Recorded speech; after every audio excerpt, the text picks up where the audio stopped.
Welcome to an audio reading of Feral, a short story by H.M. Brown.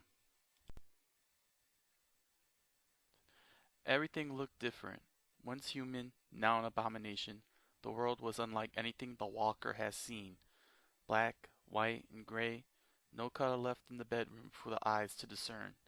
Lifting its body up, a pool of its blood spread across the floor. The cold red liquid slid down its neck past its shoulders. Looking at the reflection of the mirror, there was no familiarity. No trace of thought left in its mind to make the connection of the face. No thought of any kind, just sensations, feelings that affected its stomach. With its first step, it dragged its feet toward the mirror.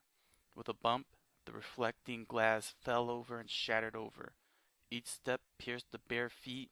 The feeling of the blades lodged into the skin did not create a reaction of pain or tears. A strong scent lingered in the air. Its nostrils flared out of reflex. It was warm and distinct. There was blood smeared on the walls, the source of this attractive smell. It trailed out of the bedroom. The walker leaned its face to the wall and licked it, but it was cold and stale. The smell faded as it walked out of its room. Along the hallway, the trail of blood turned to handprints. All led to a door. There, a hand lay out on the floor. It looked down at the severed body of a boy. There was no scent from the body. The child moaned as its fingers twitched and pulled forward, leaving its lower body behind. No emotion to reflect what it saw, the walker turned to the stairs and took one step. It tumbled to the bottom with the sound of a snap. The walker stood up with the bone protruding out of the side. Shirt torn and soaked in blood. With the door wide open, there was a sound of serenity. It stood there as a bird flew by. Stumbling out the door and off the porch, there lay ruin, littered throughout the streets. Homes on fire, cars crushed amongst each other. Whatever was left of bodies struggled to move, or crawled with arms. What was once a neighborhood was now a wasteland. The walker did not know what this place was. It did not know that this was home. Those memories ceased to exist. The scent of rot in the air gave the walker an instinctual understanding of the difference between fresh and stale. Its stomach craved for the hunt. There was no joy, emotion, or life, just existence. It was all here, yet nothing to record and share. Not even the sound of an explosion from beyond the houses etched into the walker's memory. It just looked up at the plume of smoke rising to the sky, and a helicopter flew by. With the highway just up ahead, the walker approached two wrecked cars.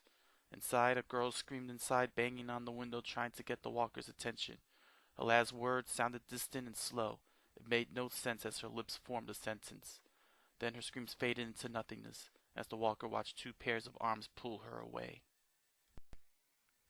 Night fell as the walker stood amongst the others, lost, quiet, each step a lifeless motion. No sign of wants or needs, no cries for fervor or outrage. A rally of lost souls waiting for some kind of nourishment nearby. The walker passed by all kinds of people that fell apart with each step. A trail of decay in a river of black and red. The cool wind had no effect on the crowd. The temperature did not signal one reaction. Yet, there was one thing that did make a reaction. The scent of salt and warmth. No memory could trace the first time the walker encountered this smell, but its muscles compelled it to move with the crowd in that direction. The walker moved along with the crowd like a herd of cattle grazing in the plain. Gunshots cracked the sky. One by one, each wanderer moved past the walker in a quickened shuffle. There was a sense of urgency as the walker lost pace with the crowd. It turned its head and watched a small group of people run as fast as they could. They stopped. More wanderers appeared from the direction this group of runners headed. Each shot fired from their guns took down each creature that approached them. In all directions, the men, the women, and the children disappeared in the sea. Swallowed whole, as though the wanderers transformed into one creature, the screams were endless and slowly faded. The walker approached the crowd. Crawling from under the pile was a bald man. He reached out for help. The walker and the man stared at each other. Everything went silent. It was as though the bald man knew who the walker was. There was sadness in his eyes. The walker did not understand what he was doing. All it knew was that the blood seeping down the bald man's arm was where to taste flesh. Kneeling down, with the man's arm in hand, the walker opened its mouth.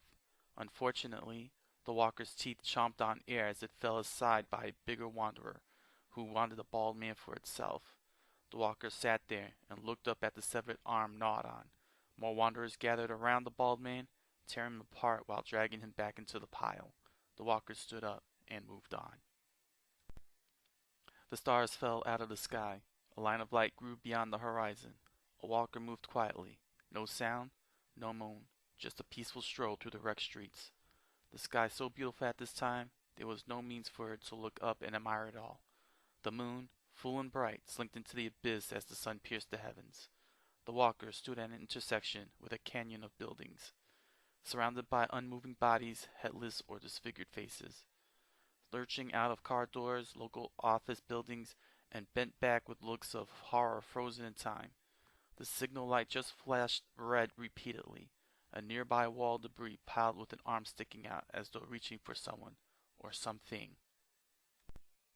The street rumbled as the walker entered an alley. With the corner of its eye, a tank rolled onto the intersection. It kept moving forward, ignoring the machine's presence. A snap of a sound from a missile of the tank flew past the alley. The impact made the walker fall over. Its eyes shifted to a pair of old legs as the tank rolled. A sharp snap echoed in the alley and the body fell over. It was an elderly wanderer. The bullet lodged in its forehead, its lips covered in blood dripping down its dress. It had its fill, but it laid there. Its second time on earth ended. The walker stood up as the tank moved on, its ankle twisted from the fall. It limped out to the other side of the alley and heard the sound of moans. There was a mob scene of wanderers, twisted and decayed. The men in the jeep, 3 soldiers inside, fired back and struggled to get out. The driver could not even run them over.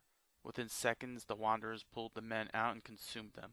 The walker headed toward the crowd to satisfy its craving, but the sound of a whistle ended with an explosion in the crowd.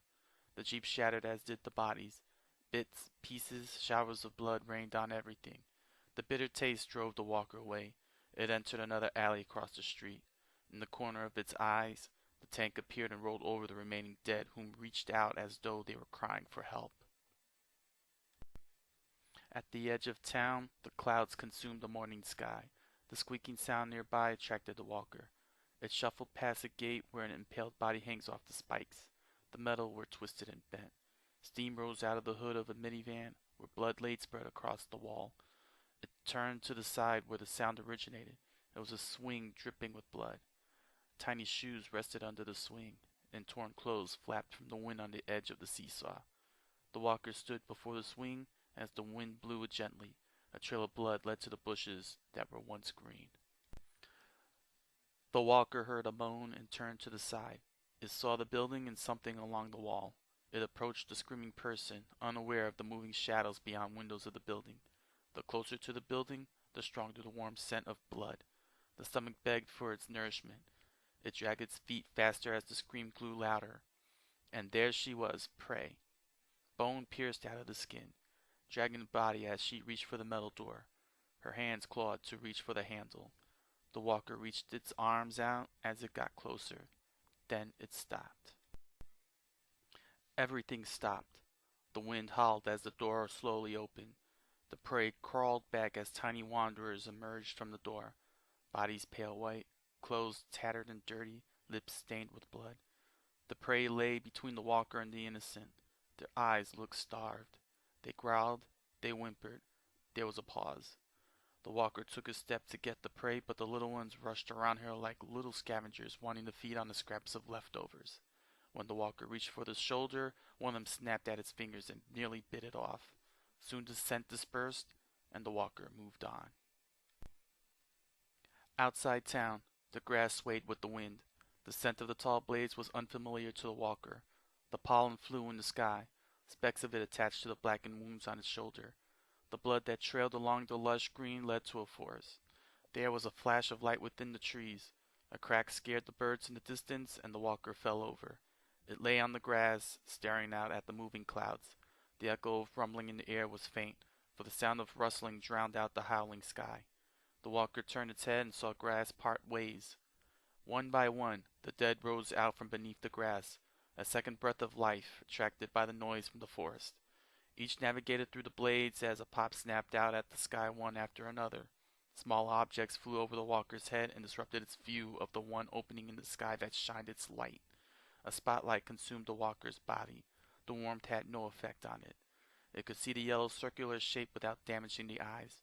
Reddish-orange waves flowing like the river. Then the brightness disappeared. The clouds turned to darkness. One drop at a time splashed onto the walker's pale face. The water never made its eyes blink. The shower washed away the blood and bits covering its body. The stench left its clothes. As the walker stood to its feet, lightning flashed. The sound of thunder shed no fright. Its feet dragged over the mud, scooping up clumps. It walked away from the forest, passing by the mass graves of those who died a second time. The rain ended. The sun emerged from its captivity among the clouds. Its soothing heat turned the water to steam, yet no sweat formed on the walker's body. No feeling of exhaustion, no need for rest. The air cleansed of all the stench. Now a new scent emerged. It struck the walker's nose. Looking around, there was nothing in sight among the fields, yet the warmth of smell was enough to make it move in that direction, onto a highway. Slowly, the walker passed wrecked cars. Some burned and charred, others crumpled like cans. Any distorted body in these machines looked up and watched the walker move along. Some tried to get out to follow, reaching as though they wanted the walker's help, but ignored them all. Its feet slid over cold blood, smearing it over the heating asphalt. With each step, the blood got warmer. The scent grew stronger. The bodies within the vehicles cried out for a taste. The walker followed the streak around a car.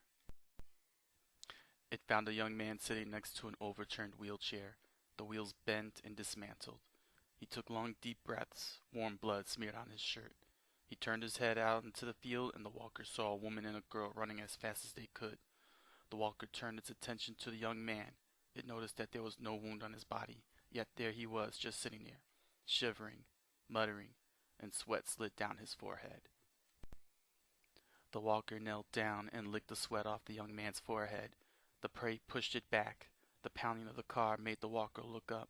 A little one and an old wanderer slapped the car, moaning for the food nearby. The walker snarled at the two and lunged at the young man. His screams behind the car rocked the sky. When the roar ended, the walker stood up, with blood dripping from its chin.